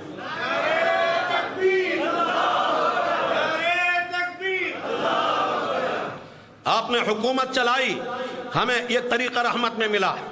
آپ کے وصال کے بعد تدفین کی بات بعد میں ہوئی، پہلے آپ کے نائب کا فیصلہ ہوا۔ حضرت علی رضی اللہ کوفہ کے منبر پر خطبہ دے رہے تھے، ایک بندے نے سوال کیا حضرت علی سے، آپ لوگوں نے ابو بکر کے ہاتھ پر بیعت کیوں کی؟ حضرت علی نے جواب دیا، پیارے پیغمبر صلی اللہ علیہ وسلم بیمار ہوئے، میں موجود تھا، آپ علیہ السلام نے حکم دیا مرو ابا بکر فلیصلی بالناس، ابو بکر کو حکم دے دو وہ نماز پڑھائے۔ پیغمبر کو میری موجودگی کا علم بھی تھا کہ میں موجود ہوں، لیکن نماز پڑھانے کا حکم مجھے نہیں دیا، اللہ کے نبی نے ابو بکر کو حکم دیا۔ چنانچہ ابو بکر نے پیغمبر کی مبارک زندگی میں امت کو 17 نمازیں پڑھائی ہے۔ نبی نے نماز کے لیے جس کو منتخب کیا، ہم نے حکومت کے لیے اسی کا انتخاب کیا۔ ابو بکر امت کے حکمران بنے۔ کون ابو بکر؟ جو صحابہ میں سب سے بڑا علم رکھنے والا، سب سے بڑا عالم ہے۔ کون ابو بکر؟ جو صداقت کا تاجدار ہے۔ کون ابو بکر؟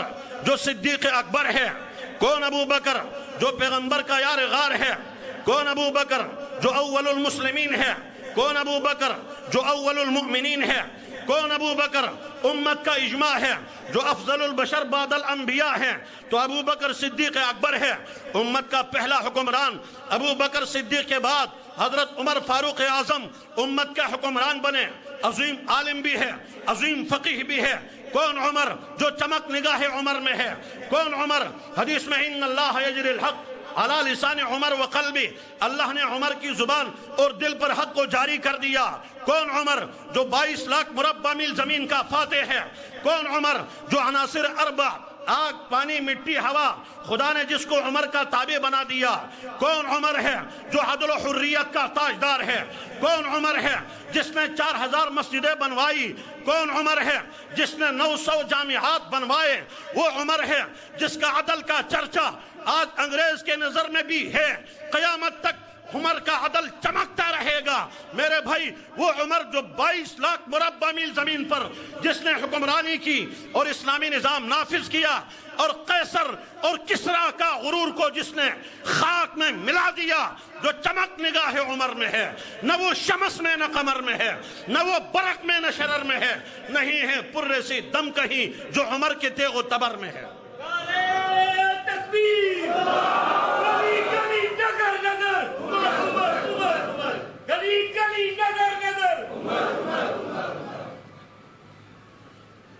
عمر حکمران ہے۔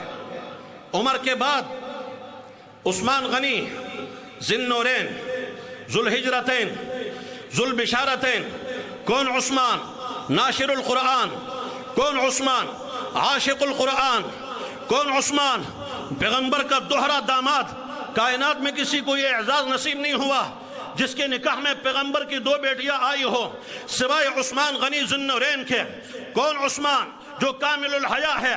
آپ علیہ السلام فرماتے ہیں الا استحی من رجل تستحی منہ الملائکہ، عثمان کو پہچانو، عثمان فرش پر چلتا ہے، میں عثمان سے حیا کرتا ہوں، آسمان کے فرشتے بھی عثمان سے حیا کرتے ہیں۔ امت کا حکمران ہے، 44 لاکھ مربع میل زمین پر اسلامی نظام نافذ کیا۔ اس کے بعد حضرت علی ہے۔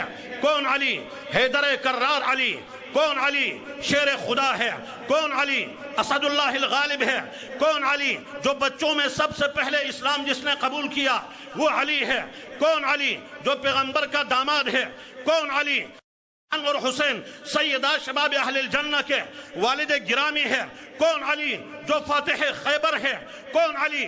جب خیبر کے جنگ کے دوران مرحب پہلوان سامنے آیا اور کہنے لگا قد علمت خیبر بانی مرحبو، خیبر جانتا ہے میرا نام مرحب ہے، میں ایسا ایسا جری اور جرأتمند بہادر پہلوان ہوں، میرا مقابلہ کوئی نہیں کر سکتا۔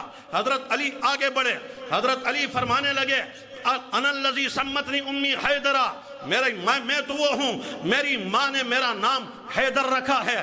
کلیث غابات کریح المنظرہ، میں گرجدار شیر کی طرح ہوں۔ تکبیر کا نعرہ لگایا اور آگے بڑھے۔ حدیث کے مطابق لا فتح الا علی، جوان ہو تو علی جیسا، لا سیف الا ذوالفقار، تلوار ہو تو ذوالفقار جیسی تلوار ہو۔ حضرت علی آگے بڑھے، ایک بار کیا تھا، مرحب پہلوان مردار پڑا ہوا تھا۔ امت کا حکمران علی ہے۔ اس کے بعد دیکھو امیر معاویہ۔ کون معاویہ؟ حضرت حسن نے جس کے ہاتھ پر بیعت کی، وہ معاویہ. کون معاویہ؟ جو امیر شام ہے. کون معاویہ؟ بخاری کی روایت کے مطابق عبداللہ بن عباس فرماتے ہیں معاویہ عظیم فقیہ انسان تھے. کون معاویہ؟ سب سے پہلے جس نے بحری بیڑا بنایا. کون معاویہ؟ 50 بحری جنگیں لڑنے والا امیر معاویہ ہے. کون معاویہ؟ جو 44 سے بڑھا کر 64 لاکھ مربع میل زمین پر جس نے اسلامی نظام نافذ کیا. کون معاویہ؟ 13 کاتبین وحی میں ایک امیر معاویہ ہے. عظیم فقیہ بھی ہے، امت کا حکمران بھی ہے. ابو بکر سے چلتے آؤ، بے شمار 2-4 کو دنیا جانتی ہے، گمنام نہ جانے کتنے. 2-4 کو دنیا جانتی ہے، گمنام نہ جانے کتنے. اس دور تک اب بھی بحمد اللہ میں ان باتوں کو یہیں بس کرتا ہوں. آپ سے 2-3 گزارشات اور مطالبات ہیں بطور خلاصہ کے. پہلی گزارش، رمضان کے آخری چند لمحے ہمارے پاس ہیں. حضرت عائشہ رضی اللہ عنہا کے مطابق نبی اکرم صلی اللہ علیہ وسلم آخری عشرے میں عبادت میں جو مجاہدہ کرتے اتنی محنت کسی اور راتوں میں نہیں کرتے. آخری عشرہ رمضان کا خلاصہ ہے. آخری عشرہ افضل ترین عشرہ ہے. آخری عشرہ اعتکاف کا عشرہ ہے. آخری عشرہ شب قدر کا عشرہ ہے. آخری عشرہ جہنم سے خلاصی کا عشرہ ہے. اس میں اللہ کے نبی اتنی محنت اور مجاہدہ کرتے ہیں. میرے بھائی، رمضان کی نسبت سب سے پہلے اللہ کے ساتھ، پھر رمضان کی نسبت جبرائیل کے ساتھ، پھر رمضان کی نسبت تمام آسمانی کتابوں اور صحیفوں کے ساتھ، پھر رمضان کی نسبت پیغمبر اور جبرائیل کے ساتھ کہ رمضان میں جبرائیل آتے ہیں، ہمارے نبی کے ساتھ قرآن کا دور کرتے ہیں، قرآن کریم کا دور ہوتا. میرے بھائی، وہ پیغمبر آخری عشرے میں اتنی زیادہ مجاہدہ اور محنت کیا کرتے تھے. وہ پیغمبر جس کے بارے میں ارشاد ہے لیغفر لک اللہ ما تقدم من ذنبک وما تأخر، وہ نبی بخشائے گئے پیغمبر ہے. وہ پیغمبر اس سے زیادہ پاک کائنات میں کوئی آیا نہیں. وہ پیغمبر اس کے مقابلے میں پاکیزہ کائنات میں کوئی معصوم نہیں. وہ پیغمبر اس کے مقابلے میں کائنات میں کوئی ہستی پیدا ہوئی نہیں. وہ پیغمبر جو اس کے مقابلے میں کسی بھی صفت میں اگر دیکھا جائے اس کی مثال دنیا میں ملتی نہیں. وہ پیغمبر کہ بزم کونین پہلے سجائی گئی. حضرت سید نفیس الحسینی فرماتے تھے بزم کونین پہلے سجائی گئی، پھر تیری ذات منظر پہ لائی گئی. تب تو کہتے کتاب فطرت کے سرورق پہ جو نام احمد رقم نہ ہوتا تو نقش ہستی ابھر نہ سکتا، وجود لوح و قلم نہ ہوتا. تیرے غلاموں میں بھی نمایاں جو تیرا عکس کرم نہ ہوتا تو بارگاہ ازل سے تیرا خطاب خیر الامم نہ ہوتا. نہ روح حق سے نقاب اڑتا، نہ ظلمتوں سے حجاب اڑتا. فروغ بخش نگاہ عرفاں اگر چراغ حرم نہ ہوتا. یہ چراغ حرم نہ ہوتا تو زمین آسمان کا نظام نہ ہوتا.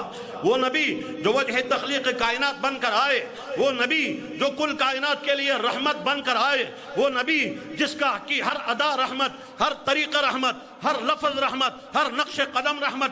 تب تو ہم کہتے ہیں نقش قدم نبی کے ہیں. جنت کے راستے اللہ سے ملاتے ہیں سنت کے راستے. اتنا بڑا انسان کائنات میں نہ آیا، نہ قیامت تک آ سکتا. کائنات میں مثال نہیں ملتی سوائے ہمارے نبی کے. 65 خصلتیں ایسی ہیں جو کائنات میں کسی کو نصیب نہیں ہوئی. علامہ نشابوری علیہ الرحمت لکھتے ہیں، ذرا غور کریں، ہے کائنات میں کوئی ایسا جس کے لیے 1,24,000 انبیاء کو خدا نے پابند کیا ہے لَتُؤْمِنُنَّ بِهِ وَلَتَنْصُرُنَّ، اس آخری نبی پر ایمان لانا ضروری ہے. کائنات میں ہے ایسا کوئی جس کے لیے خدا نے 1,24,000 انبیاء کو ایک شب میں جمع کیا، معراج کی شب، اور پھر اس نبی کو سارے انبیاء کا امام بنا کر امام الانبیاء کا مقام جس کو بخشا؟ ہے کائنات میں کوئی ایسا؟ کوئی ایسا ہے کائنات میں جس کی زبان ہلتی ہے اللہ قسم کھاتے وَالنَّجْمِ إِذَا هَوَى مَا ضَلَّ صَاحِبُكُمْ وما غوا وما ينطق عن الهوى ان هو الا وحی یوحى.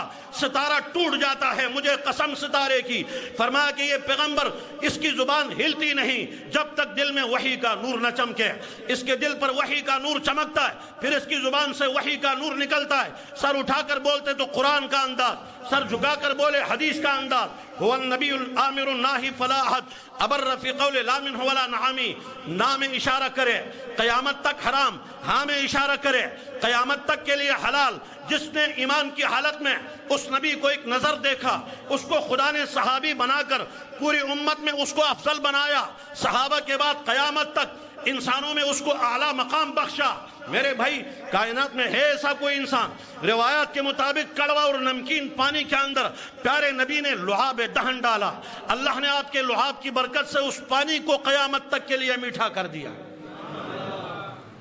عظیم پیغمبر، بے مثال پیغمبر، افضل البشر پیغمبر، سید البشر پیغمبر، خیر البشر پیغمبر، وجہ تخلیق کائنات پیغمبر، شمس الضحیٰ پیغمبر، بدر الدجا پیغمبر، خیر الورا پیغمبر، راحت للعاشقین پیغمبر، مراد المشتاقین پیغمبر، امام الانبیاء والمرسلین پیغمبر، سید الاولیاء والمتقین پیغمبر، محبوب رب العالمین پیغمبر.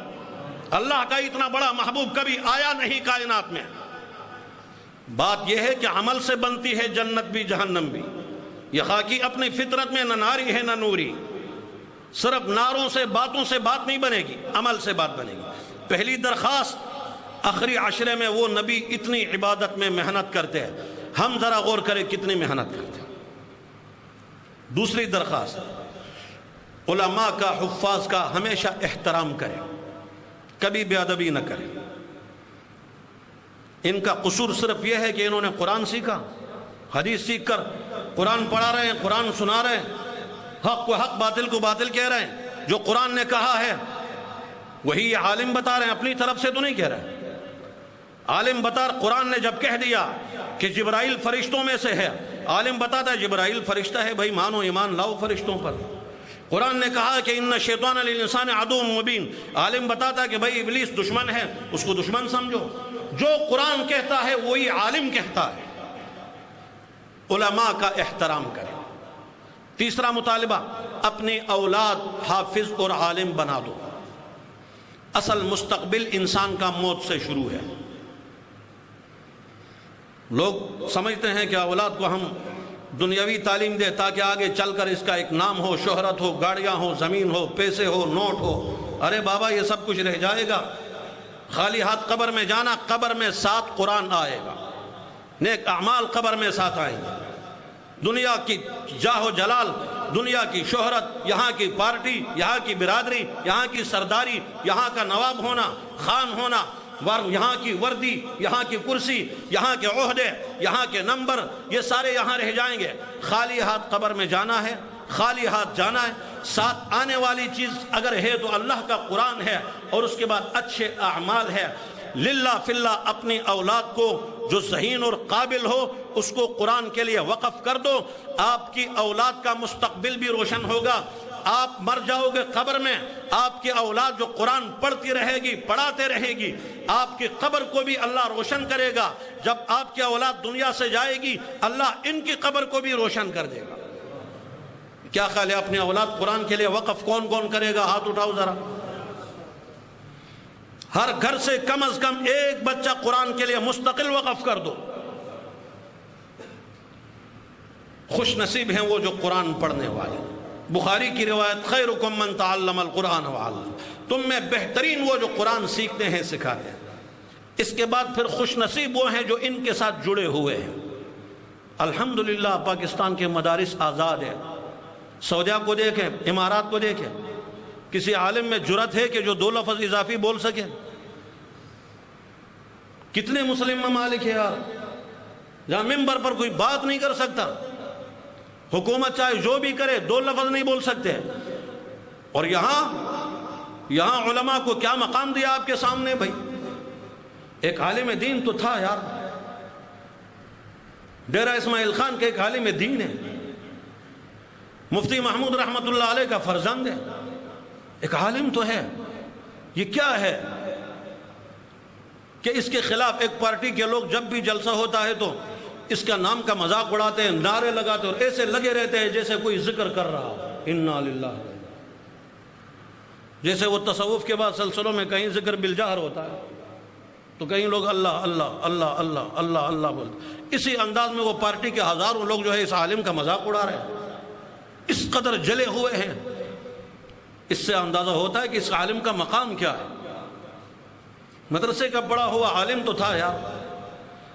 آپ نے دیکھا 20 سالہ یہودی سازش، عالمی طاغوتی سازش کے نتیجے میں مسلط کی جانے والی نااہل حکومت کے مقابلے میں اس عالم نے گرج کر للکارا اور پھر ڈٹا، اسی موقع پر ڈٹا جس کے پیچھے پھر لاکھوں علماء کھڑے تھے اور جس کے پیچھے لاکھوں کروڑوں مسلمانوں نے ساتھ دیا۔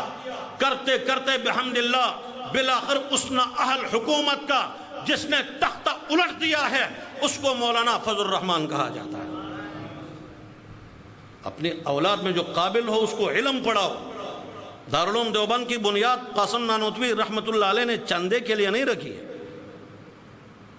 دارالعلوم دیوبند بنا کر انہوں نے فرمایا تھا میرا دل چاہتا ہے یہاں پڑھے ہوئے ہر طالب علم ایسا ہو جو انگریز کے محل میں دراڑیں پیدا کرے۔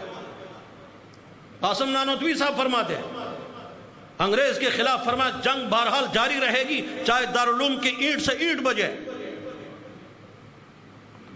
بچوں میں جو قابل ہو اس کو وقف کر دو، حافظ بنے گا، عالم بنے گا، جرأت مند بنے گا، غیرت مند بنے گا، دانا ہوگا اور بصیرت والا ہوگا، مہذب ہوگا، تہذیب والا ہوگا، اخلاق والا ہوگا، آپ کے لیے رحمت بنے گا، قوم کے لیے رحمت بنے گا، امت کے لیے صاحب جو ہے وہ خیر بنے گا، صاحب شر نہیں بنے گا، خاندان کو نیک نام کرے گا، والدین کو نیک نام کرے گا۔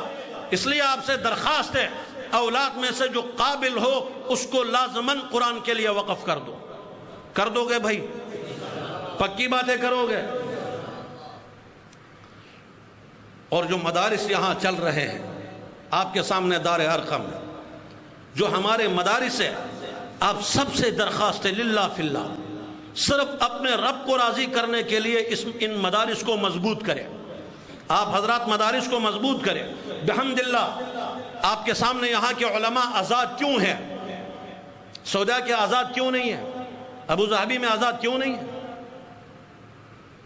2005 میں ابو ظہبی گیا تو وہاں میرا میزبان میرے دوست ہے، وہ لے گئے، بولا عصر کے ٹائم ادھر کوئی گاڑیوں کی جو ہے وہ کا بازار ہے، وہاں ایک صاحب ملے، السلام علیکم، سلام کیا، بولا یہ سوات کا ہے، اوپر وہی رومال رکھا ہوا ہے، وہی بڑا والا وہ کرتا پہنا ہوا ہے، سلام ماشاءاللہ خیریت بھائی۔ تو میرا جو میزبان تھا اس نے بولا یہ مسجد کا پیش امام ہے۔ دیکھا تو اس کی داڑھی برش ہے، داڑھی کہاں ہے بھائی، اتنی سی داڑھی۔ تو جیسے وہ میرے ساتھی نے بتایا یہ مسجد کا پیش امام ہے، سلام کلام کیا تھا، تو جیسے اس نے بولا میں نے ان سے پوچھا آپ 5 وقت مسجد میں نماز پڑھاتے ہو؟ اس نے بولا جی ہاں۔ میں نے ڈائریکٹ کہا انا للہ و انا الیہ راجعون۔ اس نے بولا انا للہ کی کیا کون سی بات ہے؟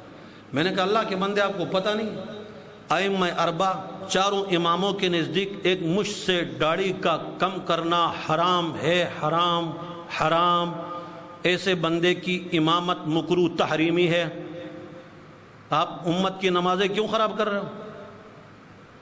ڈائریکٹ اس نے آگے سے بولا مولوی صاحب ابھی علمی باتیں نہیں ہیں، ابھی ہمیں گاڑیاں دیکھنا ہے، ہمیں ادھر ادھر کرتے ہیں۔ انا للہ،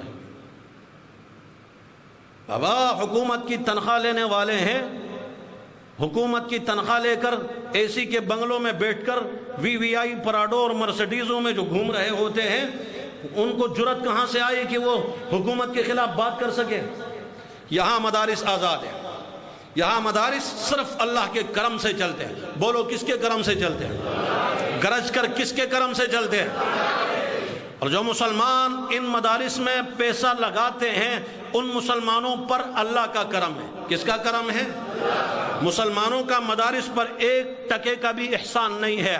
یاد رکھو جس پر اللہ کا کرم ہوگا وہ اپنا حلال پیسہ ان مدارس پر خرچ کرے گا، اللہ کا کرم ہوگا، قبول ہونے کی دعا کرے، پیسہ بھی خرچ کرو، قبولیت کی دعا بھی کرو، یا خدا تیرے کلام کے لیے میرا پیسہ خرچ کرتا ہوں، میں اپنا پیسہ اپنا نہیں تیرا پیسہ تیرے نام پر تیرے کرم سے دیتا ہوں، اللہ اپنی بارگاہ میں قبول فرما۔ اس جذبے کے ساتھ انشاءاللہ ساتھ دو گے مدارس کے، گرج کر بولو بھائی لِيُنْفِقْ ذُو سَعَةٍ مِّن سَعَتِهِ۔ ہم یہ نہیں کہتے ہیں کہ ایک ایک آدمی اتنا لگاؤ، بھائی حسب توفیق جس میں جتنی توفیق ہو۔ یاد رکھو اللہ تبارک و تعالی، تبارک الذی نزل الفرقان، اللہ کا قرآن مبارک، رمضان کا مہینہ مبارک، اور ہمارے پیارے نبی مبارک، پورا قرآن مبارک، قرآن کا پڑھنا مبارک، قرآن کا دیکھنا مبارک، قرآن کا سمجھنا مبارک، قرآن کا نظام ملک میں نافذ کرنا مبارک۔ جس گھر میں تلاوت وہ گھر مبارک، جس عدالت میں قرآن کا نظام آئے وہ عدالت مبارک۔ اللہ کی قسم جو دماغ قرآن پر لگے وہ دماغ مبارک ہے، جو پیسہ قرآن والوں پر خرچ ہو وہ پیسہ بھی مبارک ہے۔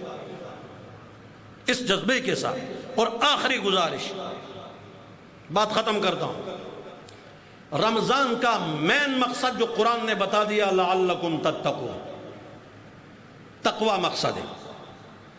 بس یہ غور کرے، ہر آدمی کہے گا کہ اس رمضان میں ہم نے روزے رکھے، الحمدللہ۔ کتنے نوافل؟ اتنے، شکر الحمدللہ۔ تلاوت کتنے پارے؟ اتنے اتنے، شکر الحمدللہ۔ لیکن رمضان کا مقصود اصلی وہ ہے گناہوں کو چھوڑنا۔ ہر آدمی غور کرے کہ اس رمضان میں میں نے کتنے گناہوں کو ترک کیا۔ غیبت کرنے والا سوچے کہ میں نے غیبت سے بس کی ہے یا نہیں، چغلی والا سوچے کہ میں نے چغلی سے توبہ کی ہے یا نہیں، حرام کمانے والا سوچے کہ میں نے حرام کمانے سے بس کیا یا نہیں، حرام کھانے والا غور کرے کہ میں حرام خوری سے بس کیا ہے کہ نہیں، بد نظری والا سوچے کہ میں نے بد نظری سے بس کیا ہے یا نہیں کیا۔